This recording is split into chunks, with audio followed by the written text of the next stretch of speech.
It was a quiet night in Virginia, the kind where the streets are empty and the hum of streetlights fills the silence.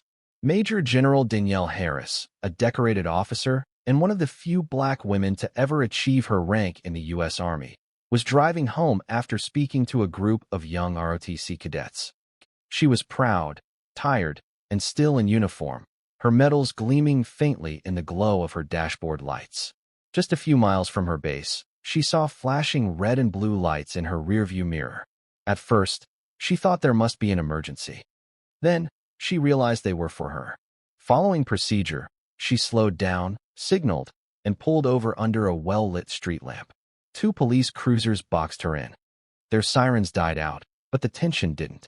2 officers approached, both white men, their hands resting on their holstered guns. Danielle rolled down her window, calm but confused. One officer barked, "Step out of the car. Hands where I can see them." She replied firmly, "Officer, may I know what's going on?" But they didn't answer. They only shouted louder, "Step out now." Harris complied, stepping out slowly with her hands raised. Her military uniform was unmistakable. Her name tag, insignia, and ribbons were all clearly visible. Still, the officers ignored it.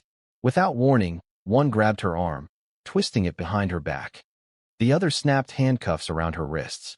She tried to stay composed, but shock rippled through her.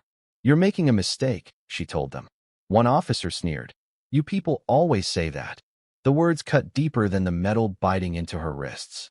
In that moment, it wasn't her authority or her service that they saw. It was only her skin. Pinned against the hood of her own car, Danielle felt the sting of humiliation. The scene was absurd. 2 local officers manhandling a 2-star general, completely unaware of who they were arresting. Finally, one officer took her wallet from the passenger seat and looked at her military ID. The silence that followed was deafening. His partner leaned over and whispered, "Wait, General?" "Like, for real." Danielle turned her head and said calmly, "For real. Now get me my phone." The officers hesitated, unsure what to do next. She repeated herself, her voice cold and steady. "Get me my phone. I'm calling the Pentagon." Within minutes, she was on the line with the Pentagon's duty officer. Her voice didn't shake once. "This is Major General Danielle Harris," she said. "I've been detained by local police officers. I need you to notify the Secretary's office immediately." The officers froze. In that moment, they realized their careers might already be over. Across the state, phones began ringing. The local police chief's office was flooded with calls. Then came the mayor, then the governor. When a general calls the Pentagon, people listen. Within the hour, a senior liaison from the Department of Defense had contacted the local precinct. Danielle was released on the spot, but she didn't say another word to the officers. She simply got into her car and drove away, the lights still flashing behind her. By sunrise, the incident had reached social media. Someone leaked the body cam footage, and it spread like wildfire. The public was outraged. Millions of people watched as a black female general, in full uniform, was handcuffed and disrespected by police who claimed they were just doing their job. News networks picked up the story. Hashtags like began trending.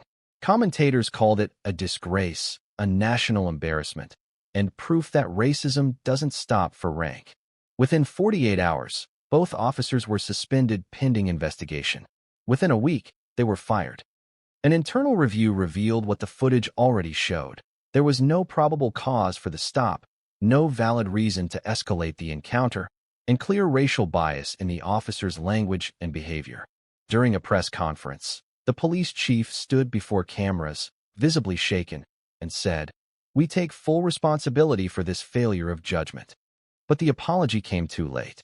The damage had been done to the department's reputation, to the city's trust, and to the lives of those officers who had acted out of prejudice rather than duty. General Harris, however, was not content to let the story end there. In the weeks that followed, she was invited to testify before a congressional committee on policing reform. Dressed in her service uniform, she spoke not with anger, but with authority. Her words echoed through the chamber.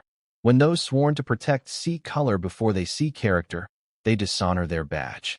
This is not about one woman in uniform. This is about every citizen in this country who deserves to be treated with respect. Her testimony made headlines and inspired immediate legislative proposals requiring comprehensive bias and de-escalation training for all law enforcement officers in her state. The impact was profound. Police academies began revising their curriculums. Departments across the country reviewed their policies for traffic stops. Harris became a symbol of resilience, a reminder that power used wisely can dismantle prejudice at its root. Despite the trauma, she turned her pain into purpose, advocating for a system that upholds justice for all, not just the privileged or powerful. The video closes with a powerful image: General Danielle Harris standing outside the Pentagon, sunlight gleaming off her stars, her posture proud, unbroken. The narrator's voice softens. From humiliation to heroism, she turned injustice into change. A reminder that even the most powerful among us are not immune to prejudice, but that integrity, courage, and truth can destroy it. On screen, the words appear in bold white letters against a black background. Justice isn't given. It's demanded. Fade to black.